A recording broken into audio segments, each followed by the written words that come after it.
Il y a encore des poésies? Il y a, oui, après cette belle musique, on peut enchaîner avec un ou deux versets aussi.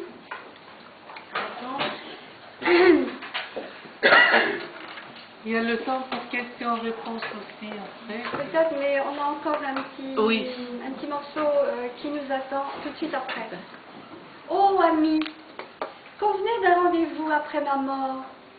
Une fois réunis, réjouissez-vous d'être ensemble, et lorsque les chansons prendra dans sa main une coupe de vin vieux, souvenez-vous du pauvre Khayyam et buvez à sa mémoire.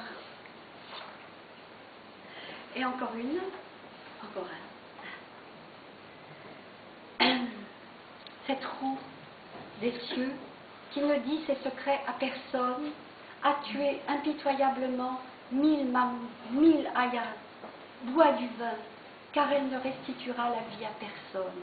Et là, nul de tous ceux qui ont quitté ce monde n'y reviendra plus. Et ça fait un peu écho à tous ces cris, certainement, lors des batailles de cette antiquité éloignée, qui subissaient des sorts absolument épouvantables sur les champs de bataille. Alors, nous allons passer à un débat assez vite, car je vais abréger beaucoup de choses, pour ne pas trop vous retenir dans ces choses un peu complexes et très sérieuses, évidemment.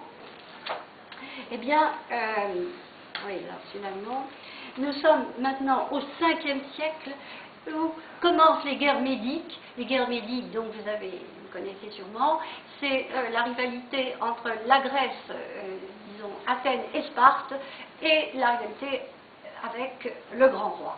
Bon, ces guerres médiques vont s'étaler surtout sur l'Asie mineure, évidemment, mais aussi le grand roi va essayer de s'efforcer de passer par le Bosphore pour gagner Athènes, notamment. Il va y avoir des batailles célèbres, il va y avoir Marathon, bataille et victoire grecque, il va y avoir ensuite les Thermopyles, échec grec et victoire des Perses, et il va enfin, pour finir, Salamine et Platée, qui vont être deux grandes victoires grecques pour lesquelles nous allons justement essayer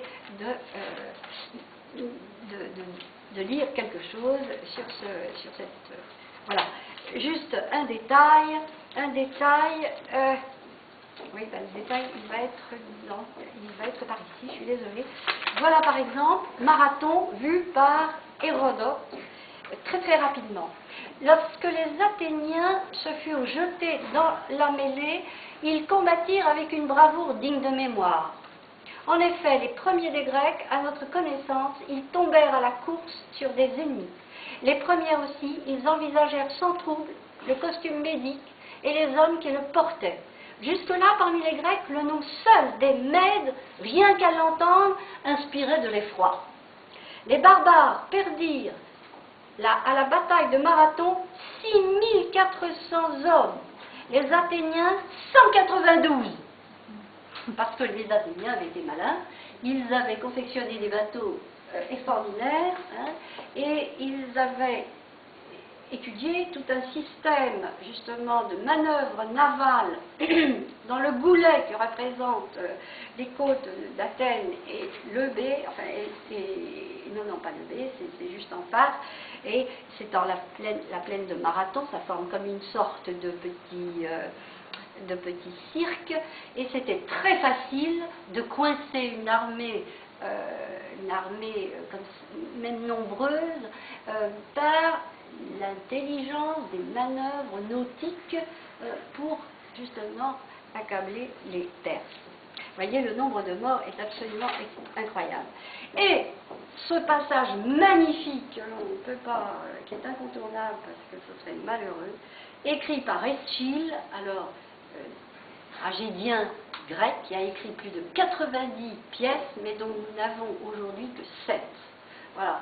Et donc, les Perses d'Eschyle, c'est le grand morceau du milieu de la pièce quand Darius apparaît à sa femme, à la reine, Atossa, et qui se lamente parce qu'elle vient de savoir la nouvelle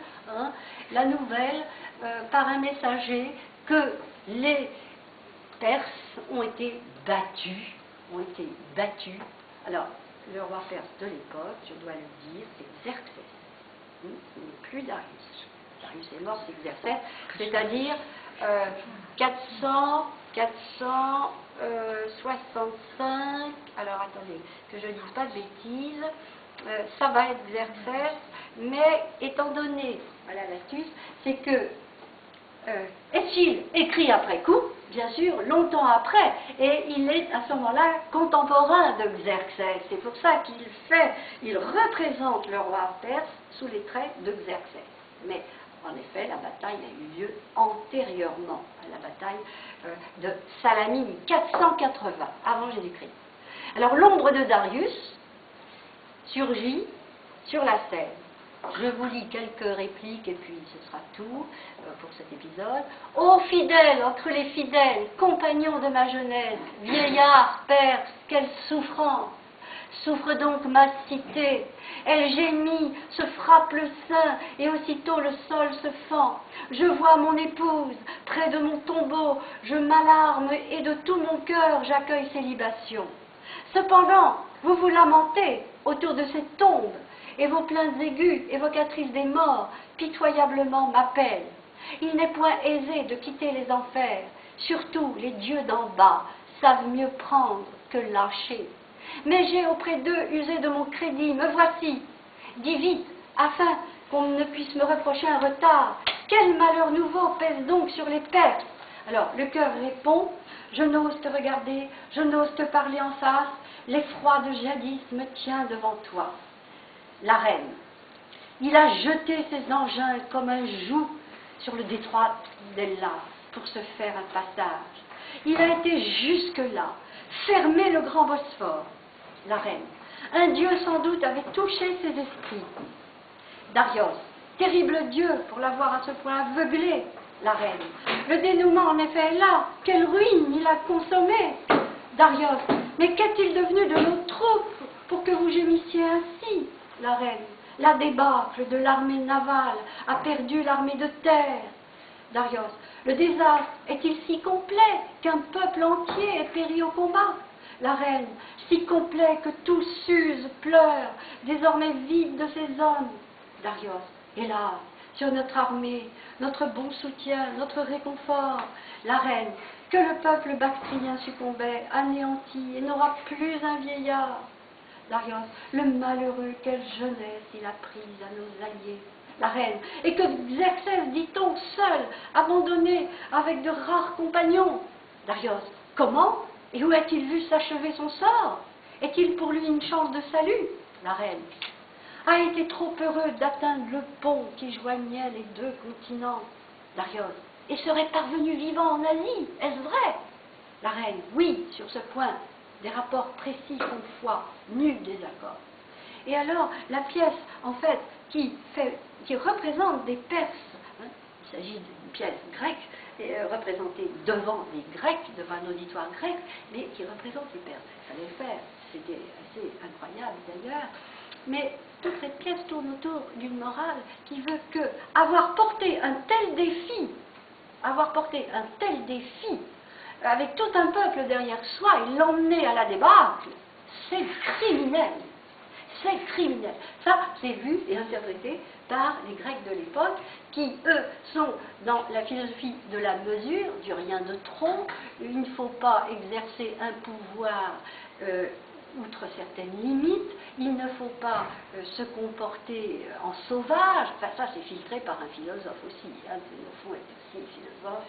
Donc, et c'est l'ère de cette époque-là, hein, de la réflexion grecque. Donc ici aussi, le débat est très orienté contre la violence.